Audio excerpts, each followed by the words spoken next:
দক্ষিণ হাইলাকান্দিতে আজ থেকে শুরু যুব কংগ্রেসের জিপি কমিটি পুনর্গঠন প্রক্রিয়া। আজ প্রথম দিনে দক্ষিণ হাইলাকান্দির জামিরা জিপি কমিটি গঠন করা হয় এবং জল্লাচড়া কিল্লারবাগ যুব কংগ্রেস মন্ডল কমিটি গঠন করা নিয়ে এক সাধারণ সভা অনুষ্ঠিত হয়। উক্ত সভায় উপস্থিত ছিলেন দক্ষিণ হাইলাকান্দির বরিষ্ঠ কংগ্রেস নেতা তোতা মিয়া লস্কর, যুব কংগ্রেসের নেতা ফখরুল লস্কর, কামরুল লস্কর সহ অন্যান্যরা।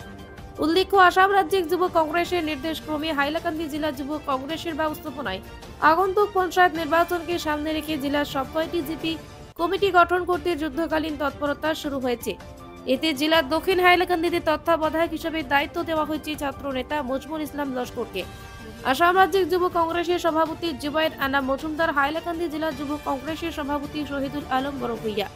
নির্দেশ মর্মে আজ থেকে মাঠে নেমেছেন আসাম রাজ্যিক এনএসইউআই এর সম্পাদক কাছাড় জেলা তত্ত্বাবধায়ক মজমুল ইসলাম লস্কর।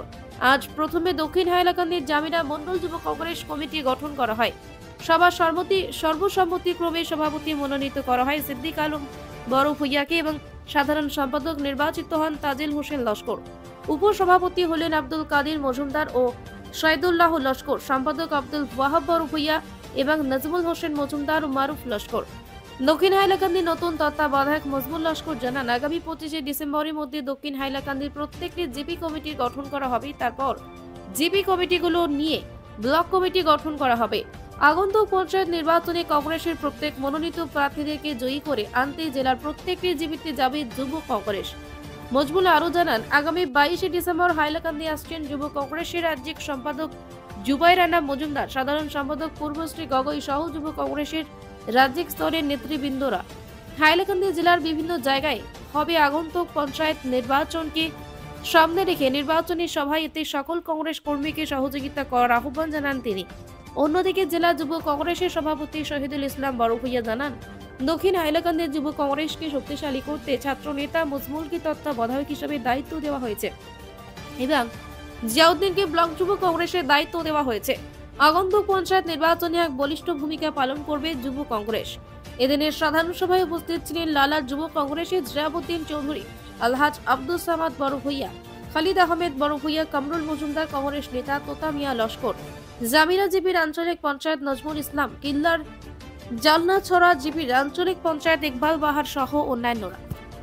হাইলাকান্দি জেলা যুব কংগ্রেসের দায়িত্ব মতে আমাকে দক্ষিণ হাইলাকান্দির যুব কংগ্রেসের ইনচার্জ হিসেবে দায়িত্ব দেওয়ার পরে আজকের প্রথম সভা আমাদের জামিরা যেটা জিপি ছিল, নতুন যে জিপি, সেই জিপির ইয়ুথ কংগ্রেসের মন্ডল কমিটি গঠন করা হয়েছে। মন্ডল কমিটি নিযুক্তি পেয়েছেন আমাদের সিদ্দিক আলম ভাই প্রেসিডেন্ট হিসাবে এবং সেক্রেটারি হিসাবে, জেনারেল সেক্রেটারি হিসেবে নিযুক্তি পেয়েছেন আমার তাজেল ভাই সহ। কমিটিতে প্রায় 20 জনের সদস্য বিশিষ্ট একটা কমিটি গঠন করা হয়েছে এবং আমাদের এখানে 2-3 জন মুরব্বীও রয়েছেন, আমাদেরকে তারা উপদেশও দিয়েছেন। আমাদের আজকে থেকে একটা অভিযান আরম্ভ হয়েছে, আগামী 23 তারিখ অবধি পর্যন্ত চলবে। হাইলাকান্দি জেলার আনাচে কানাচে যতটা জিপি রয়েছে সেই 62টা জিপিতে ইয়ুথ কংগ্রেসের কমিটি গঠন করা হবে। এই কমিটির ভিত্তিতে আমরা একটা সার্ভে করব যে আগন্তুক পঞ্চায়েত যেটা নির্বাচন রয়েছে সেই পঞ্চায়েত নির্বাচনে আমাদের ইয়ুথ জেনারেশন থেকে যতটা জিপিগুলি রয়েছে সেই জিপিগুলির মধ্যে কোন জিপিতে আমাদের ইয়ুথকে প্রাধান্য দেওয়া যায়, টিকিট প্রদান করা যায়, সেটার একটা প্রয়াস চালাবো, একটা সার্ভে চালাবো। আর অনেকরাই বলছেন যে কংগ্রেসের টিকিট অযোগ্য ব্যক্তিরা পেয়ে যাবে। আজকের দিনে মিডিয়ার জরিয়তে আমি একটা কথা আহ্বান করছি, হাইলাকান্দি জেলা কংগ্রেস সহ আমাদের রাজ্যিক যেটা কংগ্রেস রয়েছে বর্তমানে সেই আগের মতো নয়। সুন্দর সুষ্ঠুভাবে সার্ভের ভিত্তিতে জেলা পরিষদ সদস্য, এপি সদস্যদের টিকিট প্রদান করা হবে। আপনারা নিশ্চিত থাকুন, কয়েকদিনের মধ্যে প্রত্যেকটা এরিয়া সার্ভে হবে। সার্ভের ভিত্তিতে 2/3 মেজরিটি যার পক্ষে থাকবে তাকে দলীয় টিকিট প্রদান করা হবে। সেই কথা বলে আমি আজকে এই জামিরা জিপির থেকে যারা আগত আজকে এখানে উপস্থিত হয়েছিলেন সবাইকে ধন্যবাদ জ্ঞাপন করে আমি আজকে এখানে শেষ করছি। ধন্যবাদ।